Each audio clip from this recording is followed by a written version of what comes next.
sa aking pagkakaalam dyan sa mga bagay na ganyan, hindi naman siguro po pwede na ang isang fugitive o isang pinaghahanap ng batas o umalis sa Senado ay bibigyan ng karapatang bumoto o mag-participate online.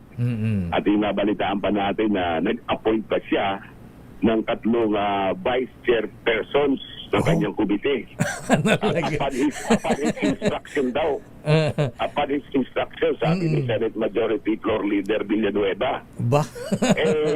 Kung ikaw ay wala doon, at saka ikaw ay nagtatago sa batas, palagay sa akin, hindi naman dapat pinapayagan yon. Dahil sa yung isang bilanggo, na opisyal ng pamahalaan na kabilanggo, yan ay pinagbawalan ng ating Korte Suprema na mag-perform ng kanyang duty kapag nasa bilanggo. May jurisprudence na pala dyan, attorney?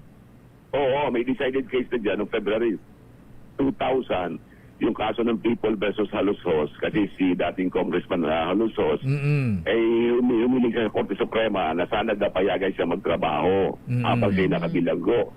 Ang sabi ng Korte, hindi po pwede yun dahil sa magkakaroon tayo ng malaking diskriminasyon. Dahil sa para bang yung iba na bilanggo ay hindi nang po pwede. Katulad din dito, kung papayagan magtrabaho sila, tumanggap ng sweldo, nang wala doon, paano naman yung iba na nakabilanggo din, o kaya ay hindi pa rin nahuhuli, sila ba ay ganun din mangyayari sa kanila? So, hindi magandang halimbawa ito, ng isang senador na tumakas sa protective custody pagkatapos siya ay magpa-participate online na hinahanap siya ng batas para tinatawanan lang niya yung batas. Andito ako.